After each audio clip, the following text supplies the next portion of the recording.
Alright, shalom, yasharala, shalom aux frères, aux sœurs, aux dispersés du Père à travers le monde. Que le Très-Haut vous bénisse et qu'il soit glorifié par le Fils. Comme d'habitude, c'est toujours pour moi, votre frère, un grand plaisir de venir vous parler. Bon, on va croquer un peu dans la pomme, ok? I love it. On dit, c'est conseillé quand même les fruits le matin, vous voyez? Donc, bon, tous ceux qui viendront là, oh, me perdre la morale, comme mon grand frère, ah, pourquoi tu as mangé dans ta vidéo, hein, quittez-la. Ouais.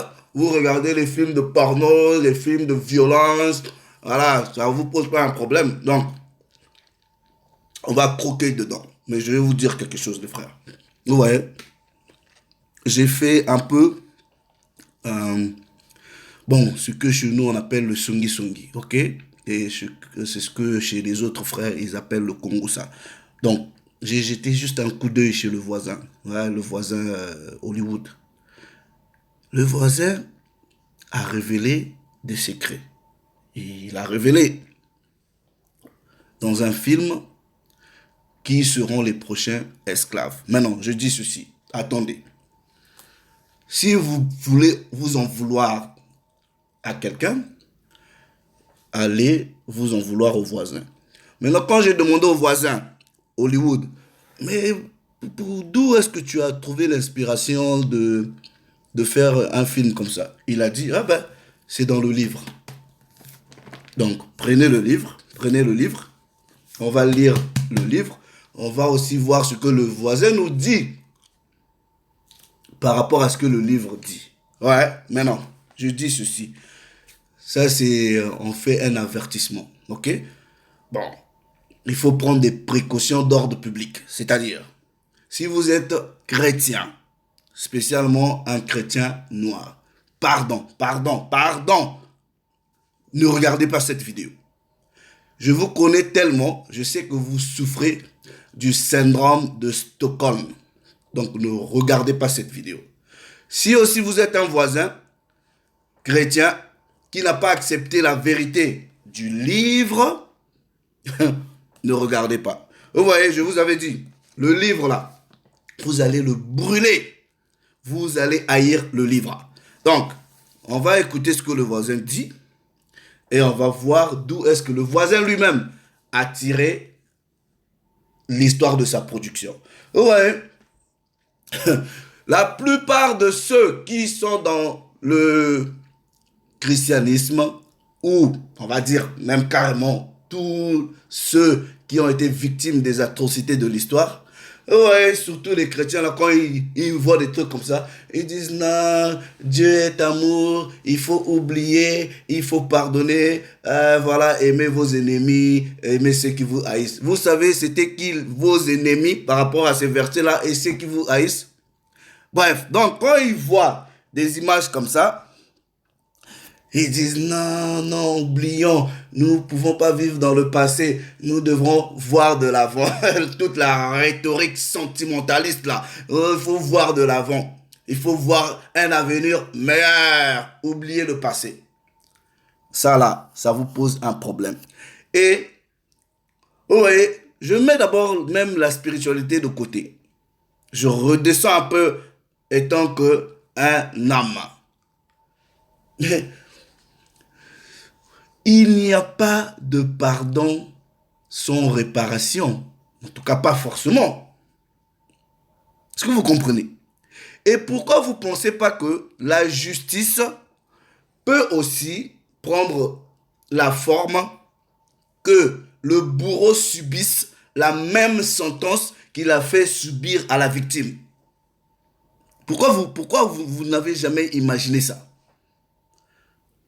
Pourquoi ça vous pose un problème que votre bourreau subisse ce que il vous a fait subir? Pourquoi ça vous pose un problème?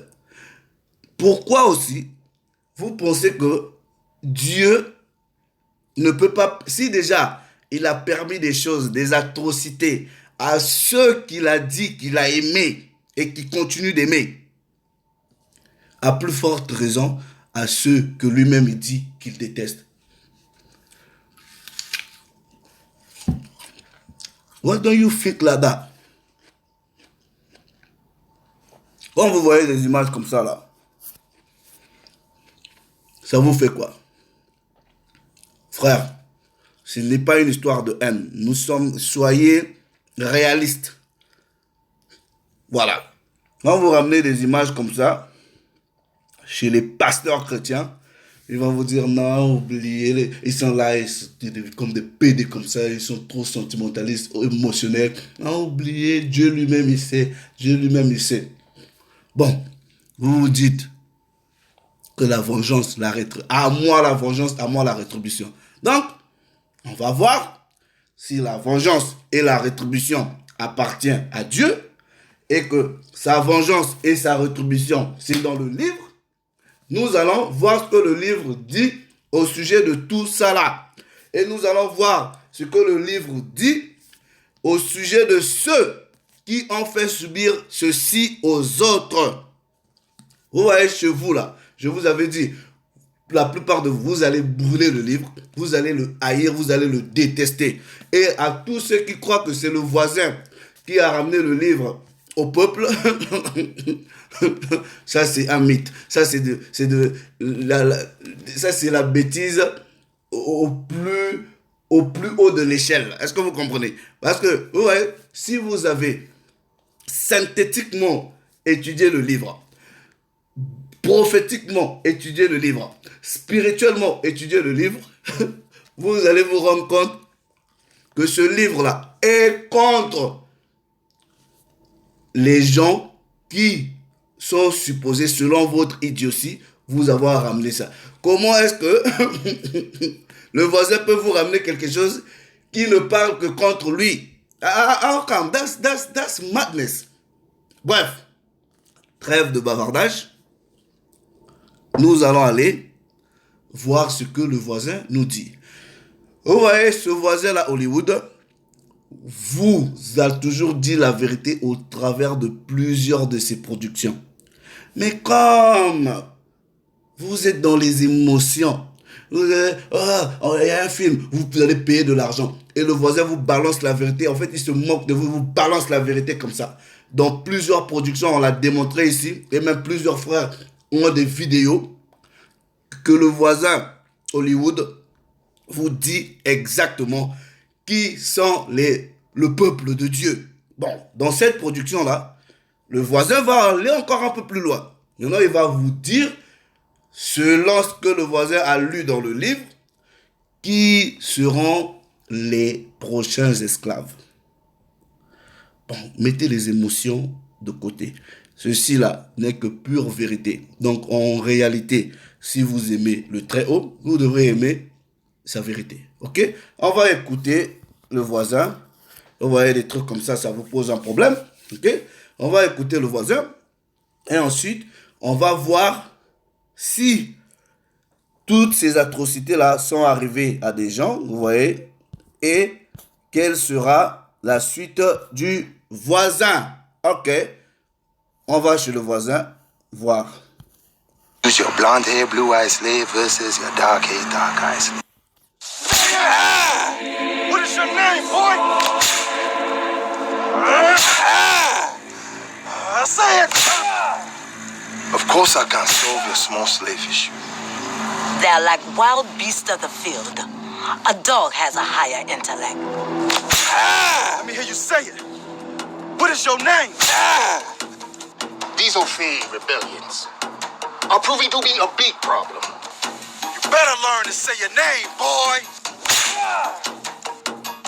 Slaves have more in common than differences. Therefore, we must use their differences and divide them. We're not warriors. We're like this. We are individual. We are weak. We're powerless. But if we were to gather our strength like this, then we will know true power.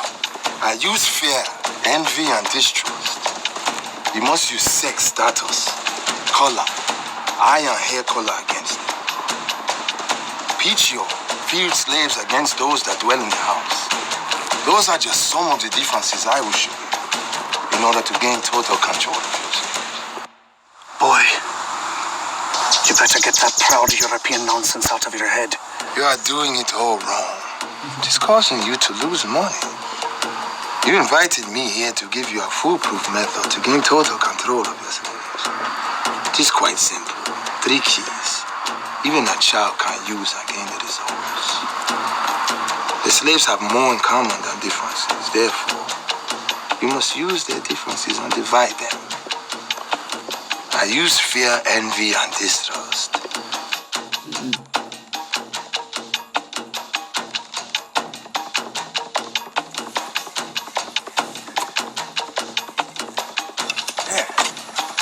Hey, Aku Doctora, whatever thought you have in your head, you better get it out now.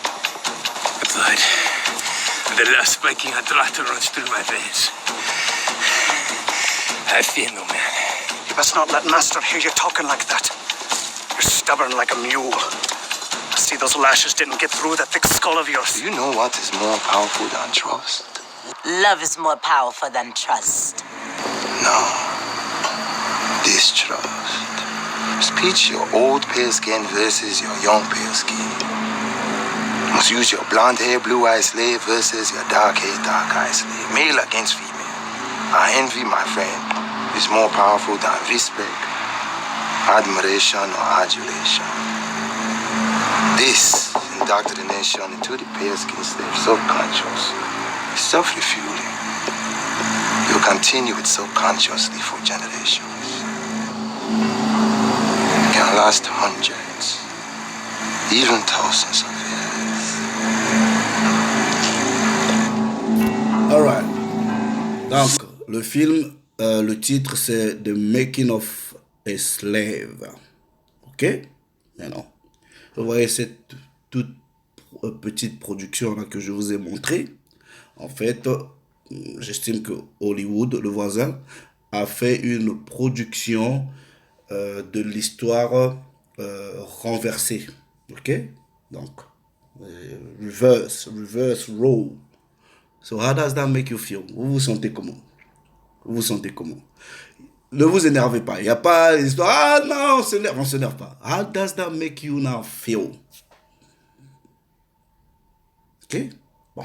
Quand j'ai demandé au voisin à Hollywood, ouais, mais d'où est-ce que tu as tiré cette inspiration-là? Il a dit, dans le livre. Donc, nous allons aller dans le livre pour voir si en réalité, le voisin a trouvé son inspiration dans le livre et l'a mis comme ça, en forme de production, si c'est vrai ou pas. Mais avant d'abord qu'on aille dans le livre, regardez ces photos-là. Vous voyez, il y a l'homme noir nu, retenez nudité. Ouais, il y a les voisins qui sont là, voilà. On met un bon gaillard comme ça, on dit, ouais, lui, pour le maïs, ça va être bien.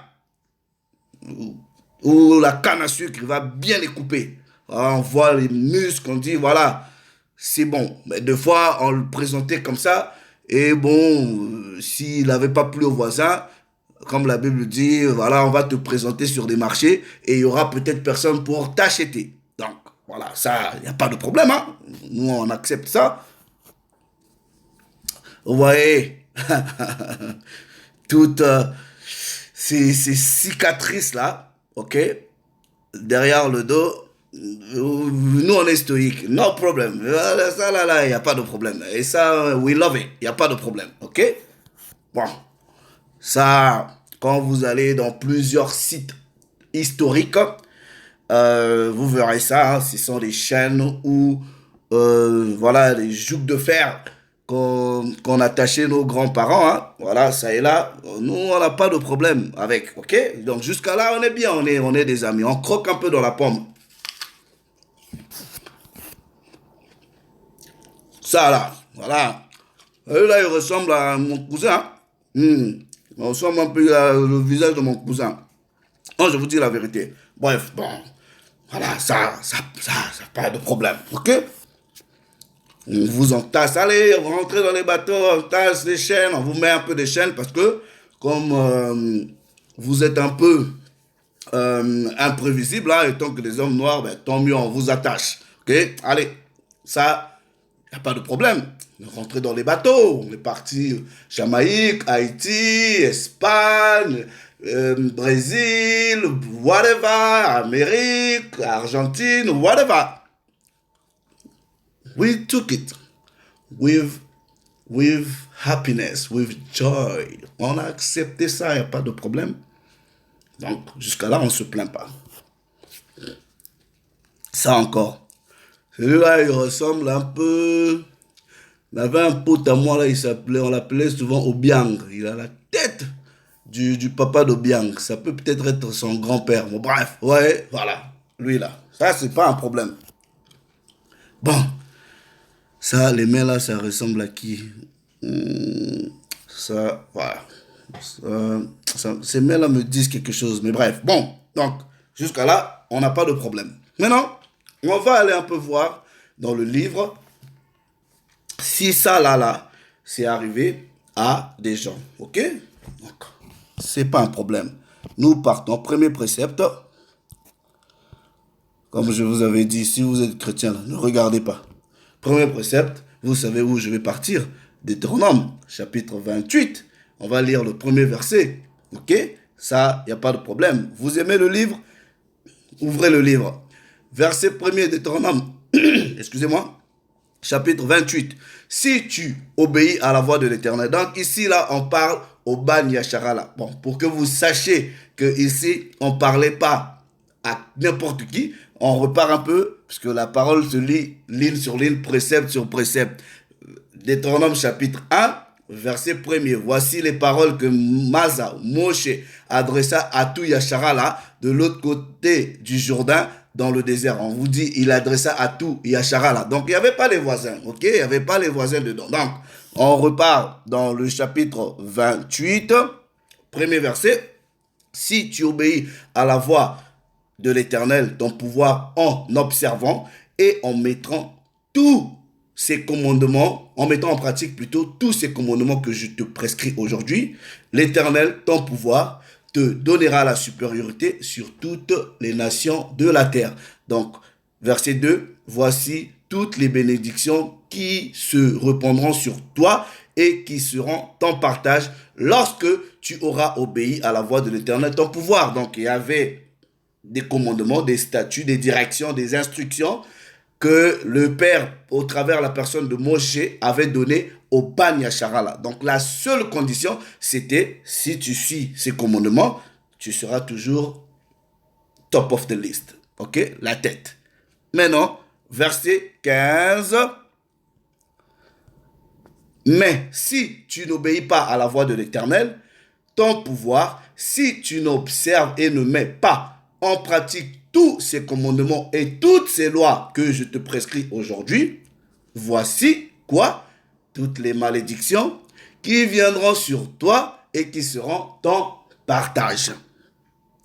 C'était quoi ces malédictions? On prend le verset 32, 41, ok? Tu engendras des fils et des filles.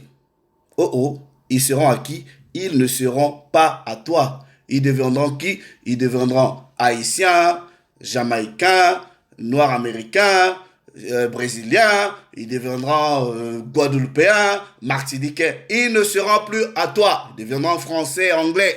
Ils ne seront plus à toi. Au départ, ils étaient les Ban Yashara là. Ces fils-là ne seront plus à toi. Ils vont appartenir à qui? À une autre nation. Ils deviendront français, voilà. Ils deviendront belges, voilà. Et ils ne seront plus à toi, car ils iront où?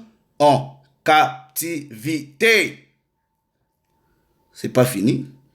Vous avez vu le noir là qui était nu, verset 48.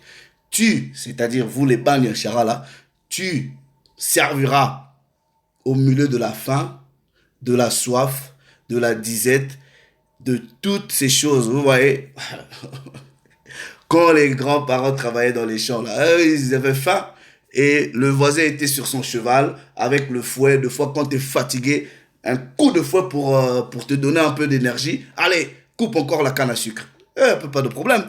Mais ce voisin-là, on dit quoi? Il mettra un joug de fer sur ton cou. C'est ça là. Le voisin, vous mettra un joug de fer sur le cou. Ça, celui-là, il ressemble au père de Obiang, mon ami. Donc, le voisin mettra sur son cou le joug de fer. C'est là. C'est pas un problème. C'est là. OK? Donc, sur ça, il n'y a pas de problème. On continue. Dans le livre, mais le voisin est très... lui aussi, il connaît un peu le livre. OK? Verset 64. Donc, en te mettant le joug de fer, bon, je continue un tout petit peu la lecture, et jusqu'à ce que tu sois détruit. L'Éternel, maintenant, fera partir de loin, des extrémités de la terre, une nation qui fondra sur toi d'un vol d'aigle, une nation dont tu n'entendras point la langue. Quand ils sont venus chercher des gens, on ne parlait pas le français, espagnol, anglais, néerlandais, whatever. We never used to speak those languages. That's the scripture. C'est la parole, oui ou non. Bon, si vous êtes toujours d'accord, je continue. Si vous n'êtes pas d'accord, fermez le livre, passez à autre chose, ne regardez pas la vidéo. Mais si vous aimez la parole, nous allons quand même continuer à lire. OK? Verset. I'll go to read. OK, verset 64. L'Éternel te dispersera parmi tous les peuples, c'est-à-dire tu iras en Guadeloupe, en Haïti, en Argentine, au Brésil, whatever. You go. Mais tu vas aller comment? Dans les bateaux. L'Égypte, tu es allé, tu n'as pas pris le bateau, mais l'autre Égypte là qui symbolise la captivité, on va vous entasser dans les bateaux. Allez, allez-y, allez-y, allez-y, allez-y. Verset 68. Et l'Éternel te ramènera sur des bateaux, sur des navires, en captivité. OK? Bon, ça là, c'est arrivé ou pas? Regardez. Pendant toutes ces malédictions, le Père maintenant va dire tellement que ce peuple-là, c'est un peuple vraiment, comment on dit, stiff neck en français. Il a le cou raidi. Un peuple têtu. Les Banyashara, là, c'est un peuple têtu. Vous voyez, vous, mes frères, là, je ne vais pas dire vous, mais nous tous, nous n'aimons pas l'ordre. On est têtu. On a des femmes rebelles, des hommes rebelles, des gens incontrôlables. Un peuple vraiment têtu, exigeant. Ils aiment la grandeur, ils aiment les grandes choses, mais désorganisés en ce qui concerne les petites choses. Vous avez le cou raidi. Mais la parole vous dit ici, combien même vos prophètes de l'époque étaient en train de déplorer votre comportement. Regardez, Jérémie chapitre 15, premier verset. L'Éternel me dit, là c'est l'Éternel qui parle à Jérémia. Il dit au prophète, regarde, même si Samuel se présentait devant moi, le patriarche, même si Moshe Maza se présentait devant moi et qu'il priait pour tes frères là, je leur serai pas favorable. Parce que c'est des têtus. Chasse-les loin de moi. Maintenant, ce peuple-là, ces Banyashara là, quand tu leur diras ça de ma part, s'ils te demandent, mais pourquoi Dieu nous chasse? Si Dieu nous chasse, où irons-nous? Tu leur répondras, parmi vous là, certains vont aller Jamaïque, Antilles, Argentine, whatever. À la captivité, ceux qui sont pour la captivité, à l'épée du roi de Belgique, à l'épée, ceux qui seront pour l'épée, à la famine, les sécheresses. Vous allez quitter vos régions pour venir soi-disant en Europe, vous mourrez dans les larges des côtes, puisque la parole vous dit même que ton cadavre, dans Deutéronome chapitre 28, sera le pâturage des oiseaux. Vous traversez les déserts, soi-disant, pour venir survivre ici. à la mort ceux qui sont pour la mort, à l'épée ceux qui sont pour l'épée. Combien sont péris, ont péri sous l'épée de roi de Belgique. Vous n'avez pas vu les documents, on vous couper les mains, les pieds, parce que vous travaillez pas bien pour le caoutchouc. Didn't you see that? Est-ce que vous n'avez pas vu ça? Donc le Père dit là, dit à ce peuple qui a le cou raidi là, certains iront en captivité, certains c'est la famine, certains ça va être, ok, la mort. Mais non, même le prophète Daniel le savait très bien. Regardez ce que le prophète Daniel nous dit. Daniel chapitre 9. Vous aimez le livre, non? Vous aimez les prophètes? Est-ce que les prophètes ont menti? Daniel chapitre 9, verset 11. Tout Yachara là a transgressé ta loi et s'est détourné pour ne pas écouter ta voix. Alors se sont répandues sur nous les malédictions et les imprécations qui sont écrites dans la loi de Moïse, que ton pasteur te fait croire que oui, tu es béni. Il n'y a aucune bénédiction pour les Bani Yachara là. Nous serons bénis quand nous reviendrons sur les causes de ce qui nous a fait rentrer dans la malédiction, c'est-à-dire à l'obéissance des lois, des statuts, des préceptes, des commandes du Très-Haut. Ton pasteur qui a le gros ventre dans le christianisme là, qui te dit tu es béni, c'est un vendeur d'illusions. Dieu ne traite pas avec des individus dans ce sens, mais il est en train de traiter avec son peuple. Donc, si toi tu es Moine Yachara là, tu penses que tu as réussi dans ta vie, ça ne représente rien à ton peuple. On n'a rien, on possède rien. Tout, c'est le voisin, tout, c'est l'ennemi. Ton habit, c'est l'ennemi. Tes voitures, c'est l'ennemi. Le carburant, c'est ton ennemi. Ta maison où tu habites, c'est ton ennemi qui te loge. Même si tu vas, réfléchissez. Ma maison que j'achète ici, ça, c'est l'argent là que tu achètes. C'est dans les Bani Yachara. J'ai donné ça à mon Yachara. Non, c'est toujours le voisin. C'est le voisin qui construit le matériel, qui construit la maison. Et le matériel, des fois, il prend chez toi. Oui, on n'a rien. Est-ce que vous comprenez? Verset 12.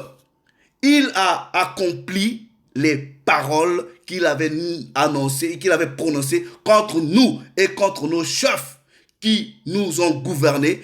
Il a fait venir une grande calamité et il n'en est jamais arrivé sous le ciel entier une semblable à celle qui est arrivée à Jérusalem.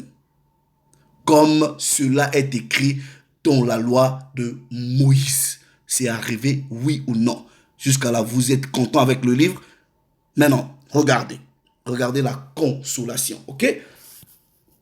Si vous aimez toujours le livre, vous devrez l'accepter. Apocalypse, Révélation chapitre 13, du verset 9 jusqu'au verset 10. Si quelqu'un a des oreilles, qu'il fasse quoi?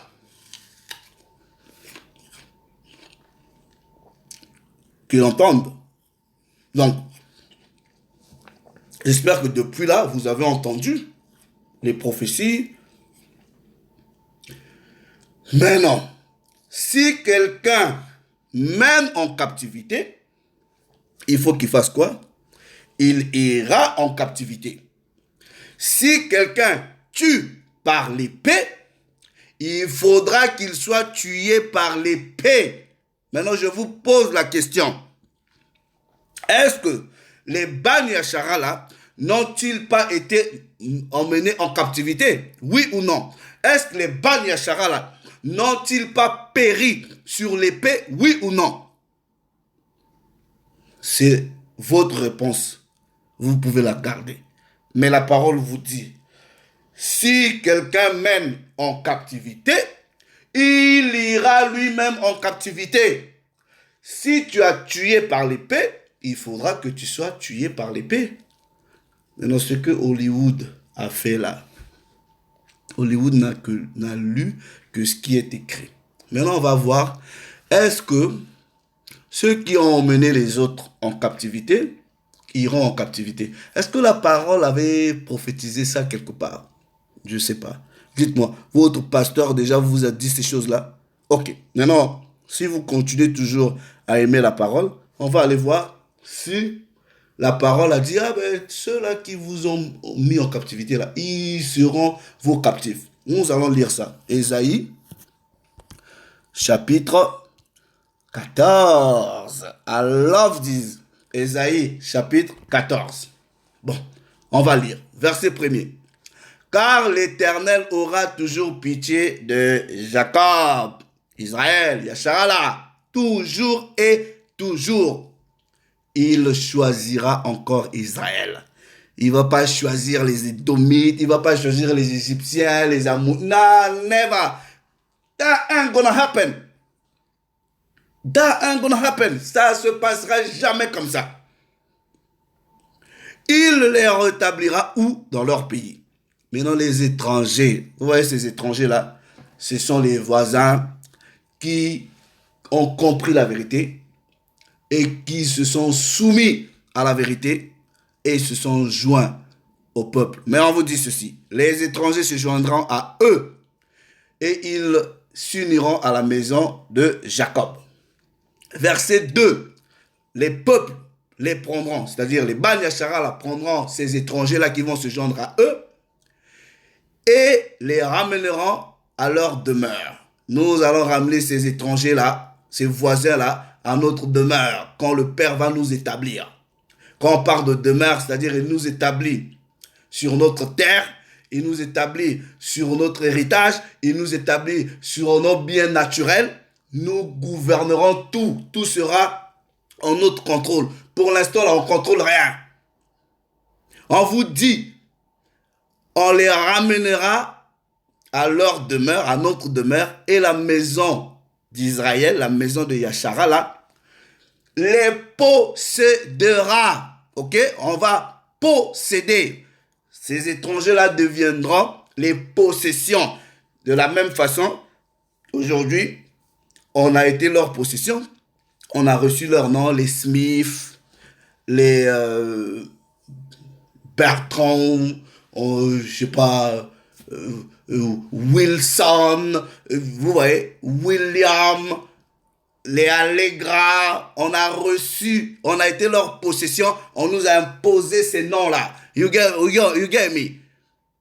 Donc de la même façon, quand le Père va nous rétablir, où on va prendre nos propres identités, nous allons aussi leur imposer ces identités-là, parce que ça deviendra des possessions. This is not me, this is the scripture. Donc tu peux me haïr, it's nothing to do with me.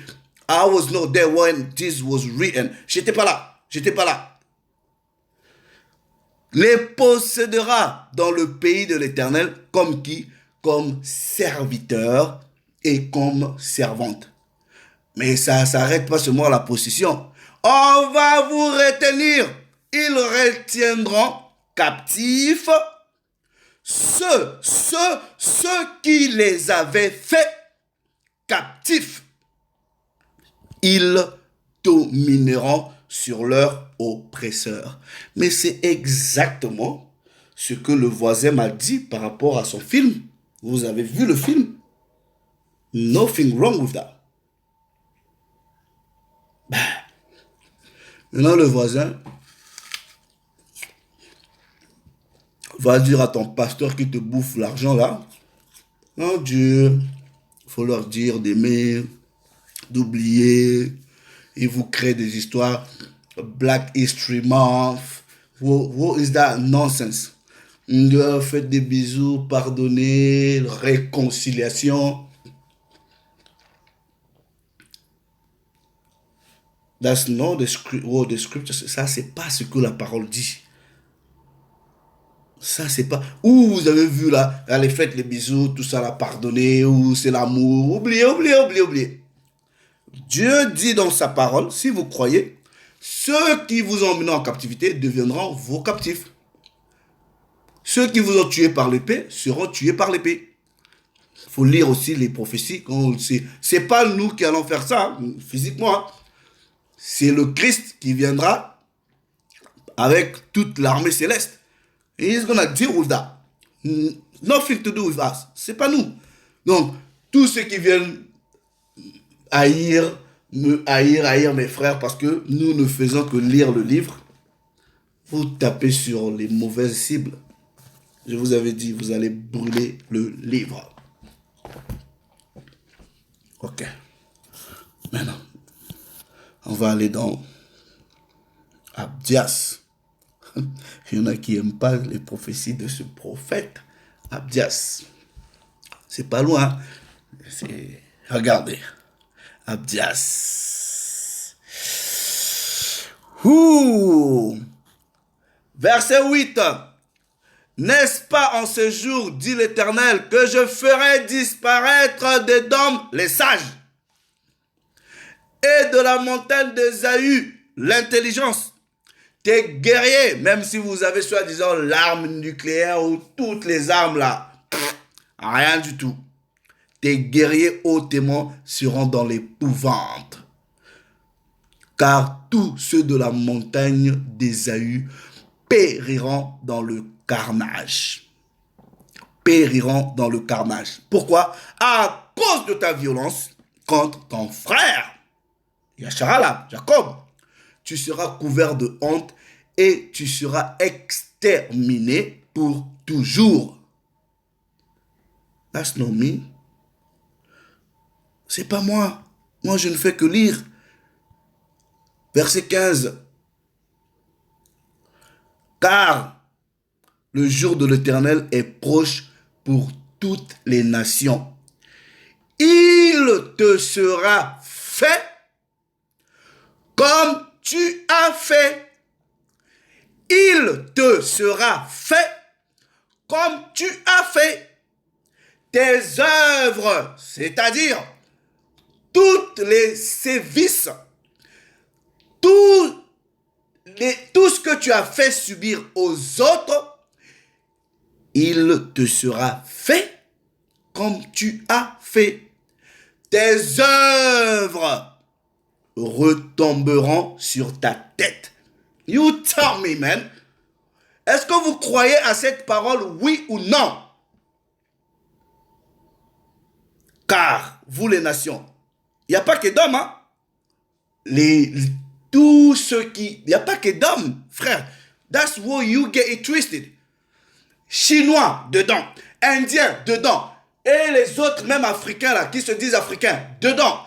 It's all about everybody that did wrong to the Bani Yashara, là. Vous tous qui avez fait et continuez à faire du mal au Bani Yashara, là, vous allez subir la même chose, sans exception. That's the scripture. C'est pas Allegra qui dit ça. Car, comme vous avez bu sur ma montagne sainte, comme vous les Chinois, vous buvez sur la montagne sainte, vous pillez les ressources, on va boire sur vous comme ça là. On va boire. Ainsi, toutes les nations boiront sans cesse. Elles boiront, elles avaleront. Mais vous allez boire quoi? Elles seront comme si elles n'avaient jamais été. Mais le salut sera où? Sur le mont, sur la montagne de Sion. Elle sera sainte et la maison de Jacob reprendra ses possessions. Ouf.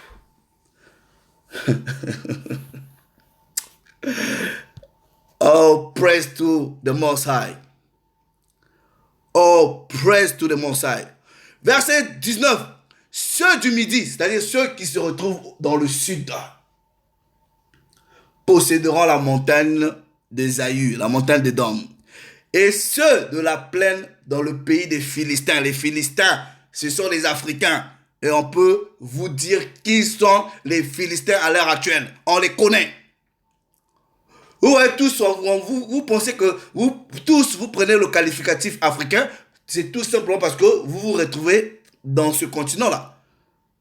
Dans un scripture, on vous dit, tous ceux qui sont dans le pays des Philistins, Ils posséderont le territoire d'Éphraïm et celui de la Samarie, et de Benjamin possédera Galad. You get me? It's all about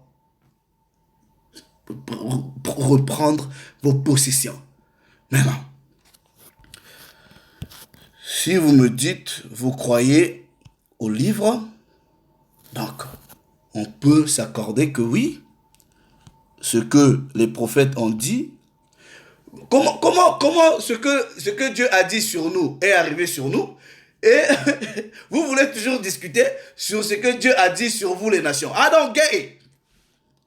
Donc, Dieu dit, vous là, les Baal Neshara là, si vous ne respectez pas, allez, piou, je vais vous livrer entre les mains de vos ennemis. Maintenant, il dit des ennemis, il dit au Baal Neshara là, ok, je vais toujours vous choisir, mais vous voyez ce que l'ennemi vous a fait subir là. Ils vont subir la même chose. Ah là là là là, non, non, non, non, non, comment Dieu peut faire ça? Non, non, non, I don't understand. I don't understand. Pourquoi? Bon, moi, je m'arrête là, j'ai fini. Je n'ai fait que lire, et c'est le voisin qui m'a dit, va lire, c'est écrit là-bas. Donc, est-ce qu'on peut toujours dire que le Père s'est glorifié? J'espère que je ne me suis pas fait encore plusieurs ennemis. Shalom.